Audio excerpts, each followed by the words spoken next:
अब दोस्तों हम सीकर जिले के बारे में कुदन हत्याकांड हमने पढ़ लिया था और कटरातल महिला सम्मेलन पढ़ लिया था और वहाँ के ऐतिहासिक परिदृश्य के बारे में हमने चर्चा कर ली थी। अब उसके बाद हम बात करने वाले हैं यहाँ की भौगोलिक स्थिति के बारे में और यहाँ के जो महत्वपूर्ण जलवायु क्षेत्र है उनके बारे में हम चर्चा करने वाले हैं।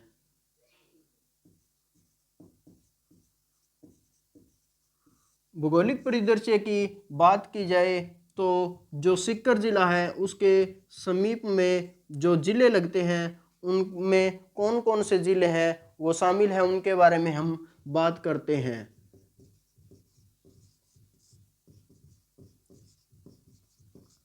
सबसे पहले हम सीकर जिले के सीमावर्ती जिलों के बारे में बात करें तो उसके अंदर कुल है वो 4 जिले शामिल है। कौन कौन से जिले शामिल हैं उनमें पहला जिला है वो है झुंझुनू। झुंझुनू, उसके बाद में नीम का थाना, तीसरा इसके अंदर जयपुर ग्रामीण को शामिल किया जाता है। जयपुर ग्रामीण को शामिल किया जाता है। झुंझुनू, नीम का थाना, जयपुर ग्रामीण और एक नया जिला बना है दोस्तों जिसका नाम क्या है, डीडवाना कुचामन।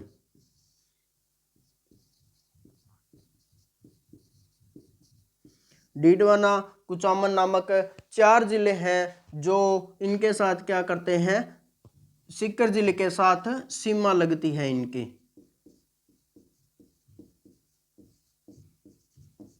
चार जिलों की सीमा लगती है जिसमें झुंझुनू जिला है वो क्या है, पुराना जिला है। झुंझुनू पुराना जिला, नीम का थाना नया जिला बना है और जयपुर ग्रामीण वो भी एक नया जिला बना है और डीडवाना कुचामन है वो भी एक नया जिला बना है दोस्तों। तो इसके साथ अपने जो भौगोलिक परिदृश्य के अंदर सीकर जिले के साथ सीमावर्ती जिलों में 3 जिले हैं जो नए जिले हैं जो सीकर के साथ सीमा बनाते हैं और एक पुराने जिलों में बात की जाए तो झुंझुनू जिला है जो सीकर जिले के साथ सीमा बनाता है।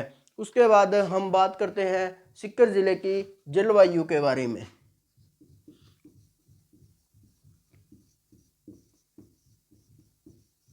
अर्ध शुष्क और उष्णकटिबंधीय जलवायु सीकर जिले की है।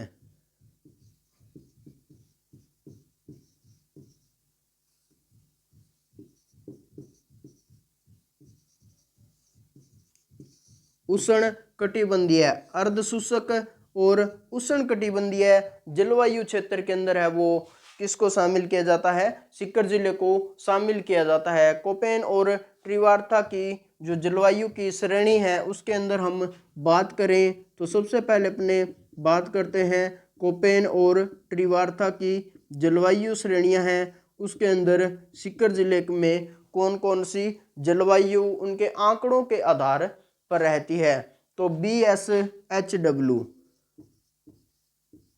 और दूसरा ट्रीवा है उसके आधार पर इसकी जो जलवायु है वो रहती है BSH जो कि उष्णकटिबंधीय है और अर्धशुष्क जलवायु के नाम से हम इनको जानते हैं। उसके बाद हम दोस्तों बात करते हैं यहाँ की वनस्पति के बारे में।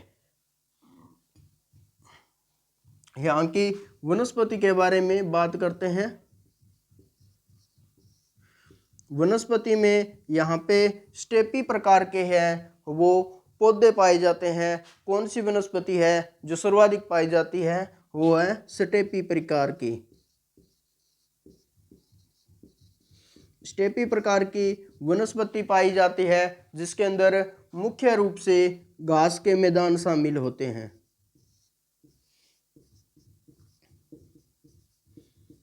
घास के मैदानों को शामिल किया गया है और दूसरा इसके अंदर घास और छोटी छोटी कंटीली झाड़ियों को इसके अंदर क्या शामिल किया गया है।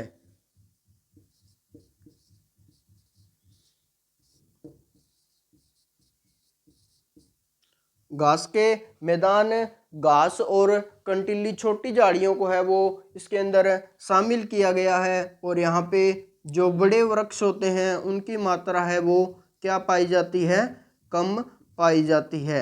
यहाँ के वनस्पति क्षेत्र में स्टेपी प्रकार की वनस्पति है जो पाई जाती है, और उसके अंदर घास के मैदान और घास और छोटे कंटीले झाड़ियों है वो सर्वाधिक मात्रा में पाई जाती है, और बड़ी मात्रा के अंदर यहाँ पे वृक्षों की है वो उपलब्धि नहीं होती है। उसी प्रकार यहाँ का जो वर्षा क्षेत्र की अपने बात की जाए तो 20 से 40 सेमी वर्षा है वो यहाँ के होती है। 20 से 40 सेमी तक की वर्षा है वो यहाँ पे प्रतिवर्ष अंकित की जाती है। 20 से 40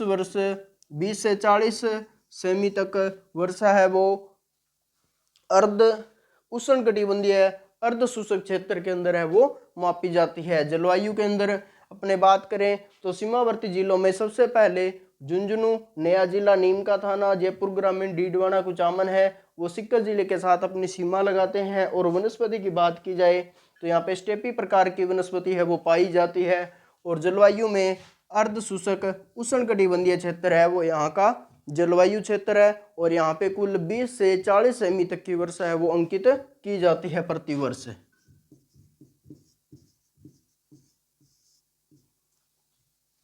उसके बाद हम बात करते हैं दोस्तों वनस्पति के बाद यहाँ की मृदा की यदि बात की जाए तो यहाँ की जो मृदा है वो कौन सी मृदा पाई जाती है, यहाँ पे शुष्क मृदा है वो पाई जाती है। शुष्क मृदा पाई जाती है, और इस शुष्क मृदा का जो वैज्ञानिक नाम है वो क्या है, एरिडी सोल्ड है।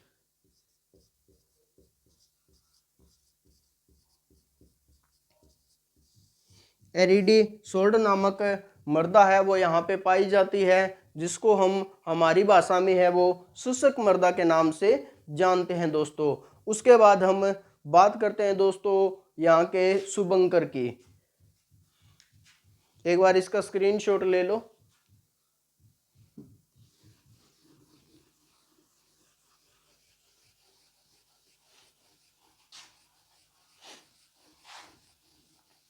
शुभंकर के अंदर दोस्तों हम कहीं पर तो इस प्रकार पढ़ते हैं कि शुभंकर निर्माण करने वाला होता है, लेकिन यहाँ पे शुभंकर का अर्थ है वो शुभ किसी वृक्ष या फिर किसी व्यक्ति के बारे में बात करता है।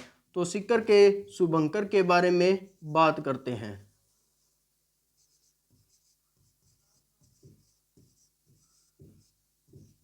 सिक्कर के शुभंकर की बात की जाए तो यहाँ के शुभंकर है वो किसको कहा है, यहाँ के डीएफओ हुड्डा है, डीएफओ हुड्डा, डीओ हुड्डा के द्वारा है वो शाहीन को यहाँ का क्या बताया गया है, शुभंकर बताया गया है। शाहीन फाल्कन के नाम से उसको जाना जाता है, और यदि हमारी भाषा में उसकी बात की जाए तो उसको कहा जाता है छोटा बाज। छोटा बाज है वो क्या है, यहाँ का शुभंकर, शुभ व्यक्ति या फिर शुभ पक्षी के रूप में है वो इनको जाना जाता है। डीएफओ राजेंद्र हुड्डा है शायद इनका नाम, और उनके द्वारा है वो शाहीन फाल्कन छोटे बाज को यहाँ का क्या बताया गया है, शुभंकर बताया गया है। और चूरू जिले की अपनी बात करें तो वहाँ का शुभंकर है वो क्या है, कृष्ण मृग है। आप इसको भली भांति आप इनसे परिचित हो तो आप जान गए होंगे कि शुभंकर क्या होता है। झुंझुनू की बात की जाए तो वहाँ का क्या है, काला तितर है।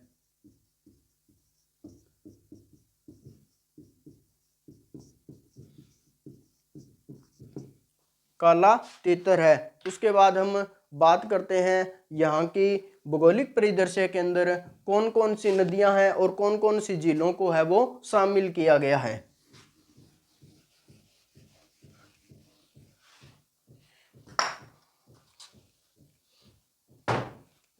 सबसे पहले अपने बात करते हैं यहाँ की अब नदियां कौन कौन सी है और कौन कौन सी झीलें हैं वो यहाँ से बहती है।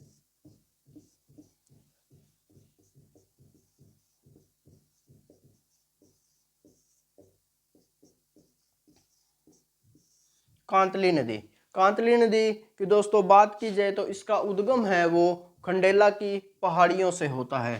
कांतली नदी का उद्गम कहाँ से होता है, खंडेला की पहाड़ी से।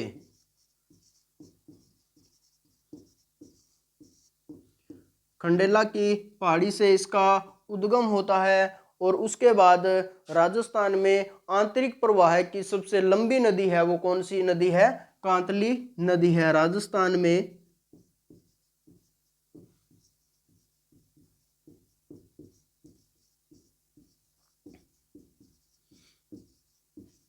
आंतरिक प्रवाह की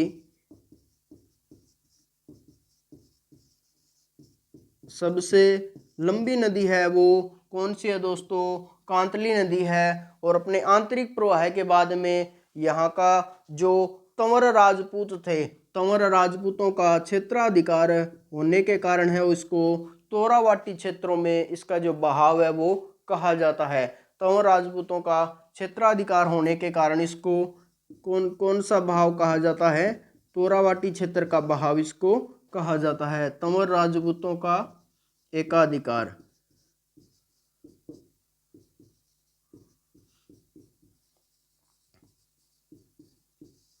इन पे तंवर राजपूत थे, वो सर्वाधिक इनका जो निवास स्थान था, इसी कारण है वो इसका जो क्षेत्र बहाव क्षेत्र था उसको तोरावाटी के नाम से जाना जाता है। और जो कांतली नदी था इसका जो अपवाह क्षेत्र है उसको भी तोरावाटी क्षेत्र के नाम से जाना जाता है। और यहाँ की सीकर जिले की अपने भाषा की यदि बात की जाए तो वो कौन सी थी? यहाँ की शेखावाटी भाषा थी,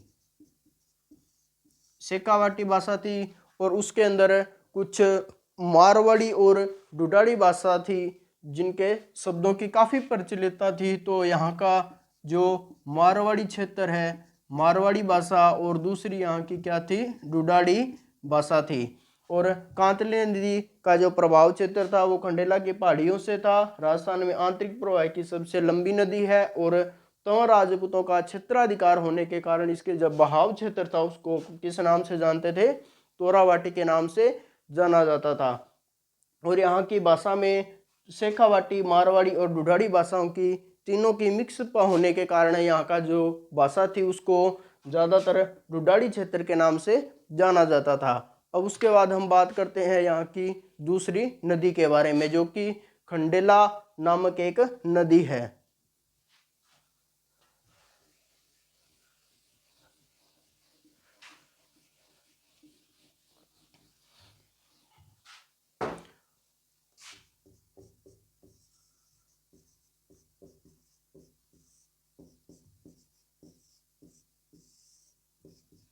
खंडेला नदी, खंडेला नदी की बात करें दोस्तों तो इसका जो उद्गम स्थल है वो कहाँ से है? खंडेला की पहाड़ी से है।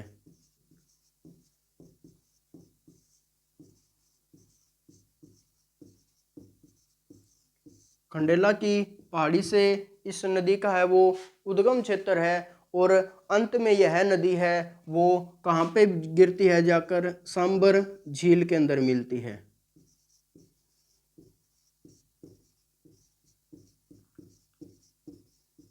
सांबर झील के अंदर है वो ये नदी गिरती है। और सांबर नदी है वो कहाँ पे है दोस्तों? जयपुर के अंदर है। और सांबर नदी के बारे में अन्य बातें कौन सी है?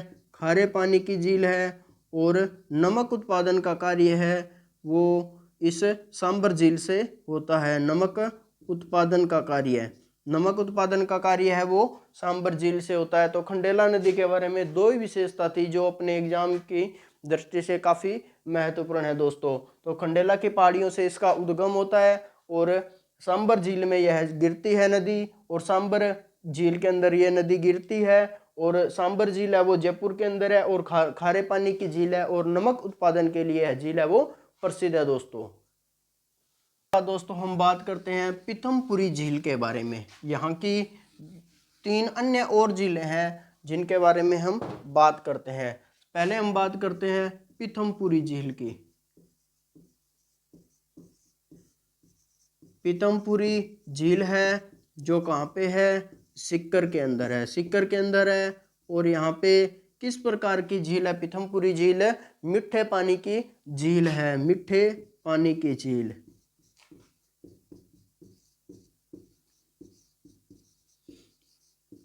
पीथमपुरी नामक झील है। उसके बाद दो अन्य झीलें हैं जो कि खारे पानी की झील के नाम से जानी जाती है। उसमें रेवासा और कोछोरा नामक झील है। कौन कौन सी है? रेवासा, और दूसरी कौन सी है? कोछोरा। रेवासा और कोछोरा नामक झील है, जो कि यहाँ पे क्या है? खारे पानी की झील है।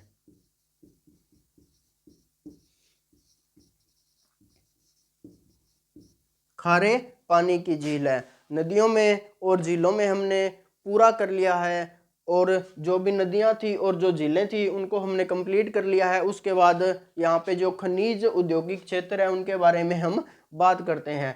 तो पीथमपुरी झील है वो सीकर के अंदर मीठे पानी की झील है। रेवासा और कोछोरा झील है वो इस सीकर जिले के अंदर खारे पानी की झील है। उसके बाद हम बात करते हैं यहाँ पे जो खनिज पदार्थ पाए जाते हैं उनके बारे में हम बात करते हैं। तो कौन कौन से खनिज है वो यहाँ पे पाए जाते हैं? उनमें सबसे पहले हम बात करते हैं यूरेनियम की।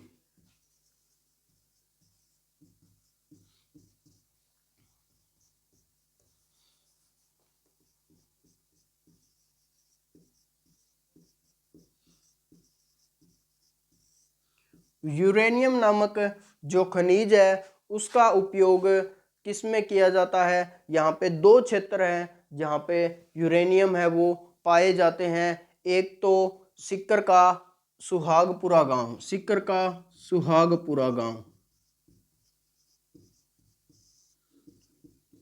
सुहागपुरा गांव, और दूसरा यहाँ का है वो कौन सा है? रोयल गांव। सुहागपुरा और रोयल गांव है जहाँ पे यूरेनियम नामक खनिज है वो पाया जाता है। और तांबा जो खनिज पाया जाता है वो पाया जाता है दोस्तों कौन से स्थान पे है? वो पाया जाता है सीकर का बलेश्वर नामक स्थान है।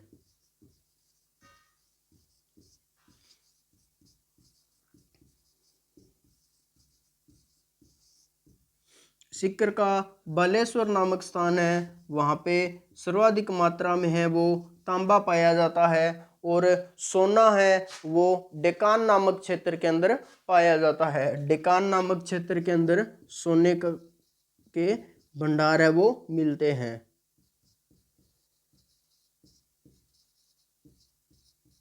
डेकान नामक क्षेत्र के अंदर है वो सोने के भंडार पाए जाते हैं। सीकर का सुहागपुरा गांव और रोयल गांव है वो यूरेनियम के लिए प्रसिद्ध है। और तांबे के भंडार है वो सीकर के बालेश्वर नामक स्थान के अंदर पाए जाते हैं। और सोने के भंडार है वो डेकान नामक क्षेत्र के अंदर है वो पाए जाते हैं। तो तीन प्रकार के खनिज है वो यहाँ पे निकाले जाते हैं। उसके बाद एक अन्य खनिज बचता है जिसका नाम क्या है? पाइराइट।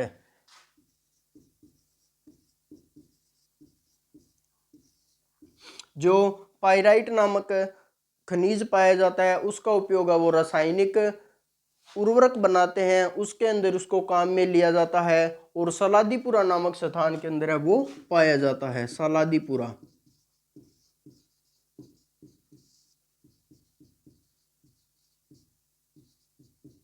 सलादीपुरा नामक स्थान पे है वो पायराइट है वो पाया जाता है। और उसका उपयोग है वो किस में किया जाता है? रासायनिक उर्वरक बनाने में।